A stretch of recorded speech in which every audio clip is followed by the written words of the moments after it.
Welcome to Off the Bandwagon. I'm Miriam Frankel, and before I delve into the first ever episode of this podcast, I want to thank you for taking the time to listen and support my work. Today's episode will attempt to define, understand, and compare the apartheid system of South Africa to Israel, with the aim to figure out, is Israel an apartheid state? But before we get into this video, don't forget to like it, subscribe, and hit that notification bell to never miss an Off the Bandwagon episode. So I'm sure like me, you've heard these accusations of apartheid all over your TikTok, whether from people around my age following trends or from companies trying to make a quick buck by capitalizing off the conflict as they love to do. I mean, I've seen more watermelon-themed clothes and accessories this month than my entire 2 decades. I'm a bit curious how many of the people wearing these items really understand what they mean or are simply jumping on the newest bandwagon, but anyways, let's focus on what an apartheid state actually means.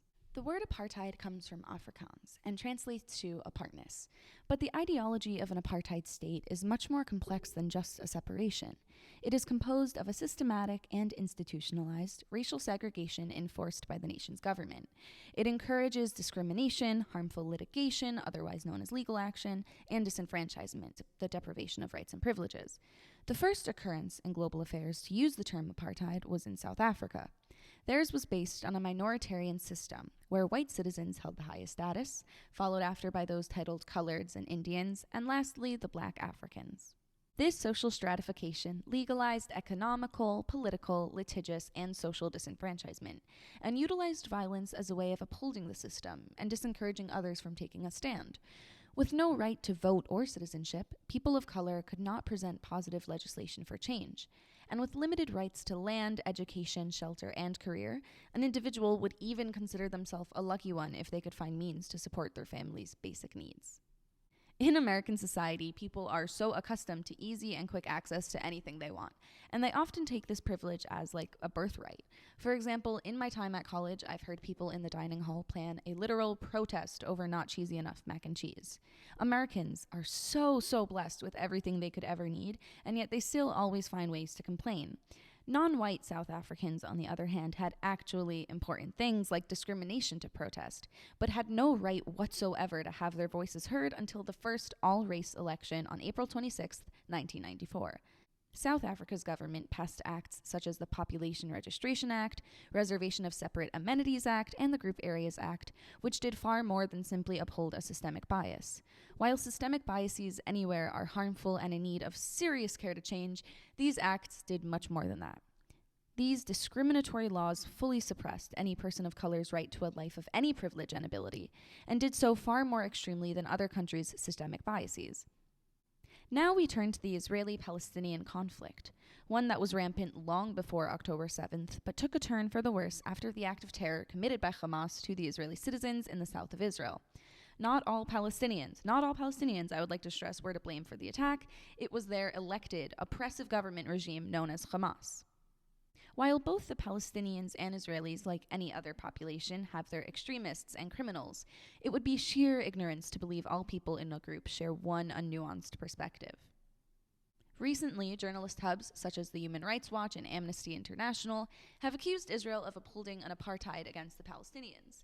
They've released short films and images portraying dispossession of land, degradation, and deprivation of rights. After watching the short film by Amnesty International, the absolute pit of sadness I felt in my stomach was undeniable. I began to wonder how anyone could harm a peaceful family, force evictions, and commit mass genocide while hiding behind a facade of equality. So, in order to investigate these claims, I researched Israel's policies and actions toward Palestinians and all their citizens. I'm emphasizing the term citizen as Palestinians in the Gaza Strip are under the government of Hamas, who they elected in 2006, and those in the West Bank under Palestinian control are governed by the Palestinian Authority. It is evident that just like I do not have rights and privileges in Canada that their citizens do, as I'm a citizen of America, individuals who aren't Israeli citizens will not have the same rights as Israelis. That's how any government currently existent works and functions. But that aside, no government nor group of people have the right to murder, rape, or harm in any capacity any persons, regardless of their citizenship or nationality. And I can't believe I have to say that. But this is something both governments vary in their commitment to, one holding responsibility for the encouragement of these horrible actions, while the other actively fights against it. As far as discrimination, it seems all citizens are equally protected against it through Israeli policy, as I couldn't find a single law or bill allowing nor mandating segregation, and Arabs in the country hold equal rights to citizenship and privileges as any other citizens. In fact, they even make up about 21% of the country's population. They're even represented in their government. You see, there's 4 major Arab parties, 17 Arab lawmakers serving in the Knesset, which is Israel's House of Representatives, 1 Arab serving as a Supreme Court justice, and in 2021, a man by the name of Mansour Abbas, I hope I pronounced that right, was even appointed the position of chair of the Special Committee on Arab Society Affairs, a committee that would never stand under a country committing apartheid, as it protects the people others are claiming are discriminated against. If anything, it seems Gaza and the West Bank are more likely to commit an act such as an apartheid, as there are no rights or thrivability, let alone committees, for preemptive and protective measures for Israelis or Jews, as Israel has for the Arab population. Like in America and other Western countries, certain communities in Israel share the same cultural demographics, while other cities like Haifa, Tel Aviv, and Lod, to name a few, are intermixed. Every Israeli citizen holds the rights and opportunities to use the same public transport, hospitals, medical centers, public and religious schools, universities, and more. There are even academic initiatives to further integrate both cultures through bilingual education in both Hebrew and Arabic, and clubs that mix both Palestinian citizens and Israeli citizens together in the hopes of making more peace in the future. There was an individual who actually worked with trying to integrate the two cultures' children, and was killed on the October 7th attack after absolute decades of hard work into this, which is just a tragedy. Individuals have the ability to have a legally binding interethnic or interfaith marriage, to protest policies they don't like without any retribution, and to go wherever they please. Even the traffic signs, the traffic signs and highway signs have the wording in both Hebrew and Arabic, and even English for like tourists and other people. And people tend to point to security checkpoints in Israel as discriminatory and damaging, but it's so important to put the checkpoints into context. Israel faces significant security threats, including terrorist attacks and rocket fire from internationally recognized terrorist groups, such as Hamas, PLO, and Hezbollah.